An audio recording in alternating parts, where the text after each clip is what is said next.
আসসালামু আলাইকুম রহমতুল্লাহি বারকাতু। আজকে আপনাদেরকে এমন একটা জায়গায় নিয়ে যাব, সেই জায়গাটা হলো সে 400 আস্তানা হুজুরের, যিনিরা 4 ভাই ছিলেন, ঘোড়া করে যুদ্ধ করেছিলেন। সেই ঘোড়ার মাজার, ঘোড়ার আস্তানা আজকে নিয়ে যাব আপনাদেরকে। কোথায় কোন জায়গায় এখন বলবো না, আপনারা আমাদের পাশে থাকেন, দেখেন, আপনাদের সেই ভিডিও দেখতে থাকেন, আপনারা দেখেন।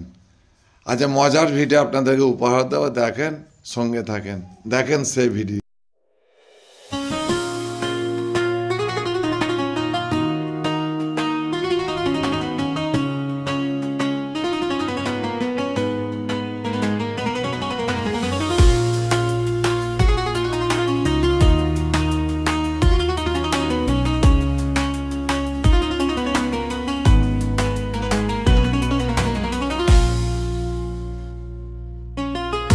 انصروا فيني ولي نربو بسر النميل نربو بسر النميل انصروا فيني ولي يا انصروا فيني ولي انصروا فيني ولي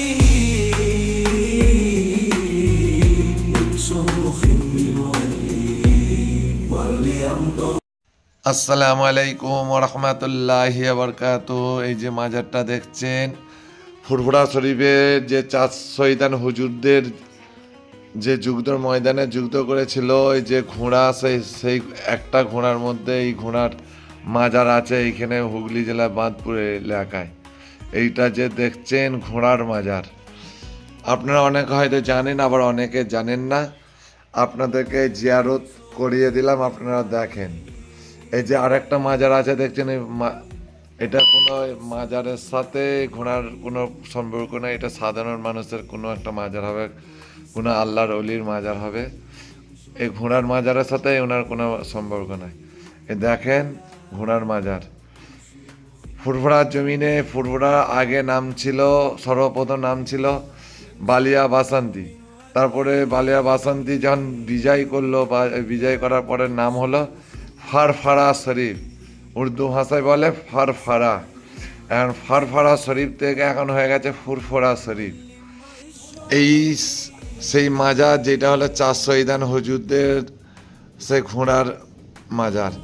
যখন শহীদ হয়ে গেছিল, শহীদ হওয়ার পরে এই ঘোড়া কী করেছিল, ফুরফুরা শরীফ থেকে ছুটে ছুটে ছুটে ছুটে এসে বাঁধপুর এলাকায় এসে এই জায়গায় পড়েছিল। পড়ে যাওয়ার পরে যার কারণে এখানকার মানুষরা, বাঁধপুরের মানুষরা মাটি দিয়েছিল তখনকার, যখন সেই সব মানুষরা ছিল। এই ঘোড়ার মধ্যে কত তীর আঘাত প্রকাঘাত, তোমার রক্ত খনন হয়েছিল এই ঘোড়ার মধ্যে।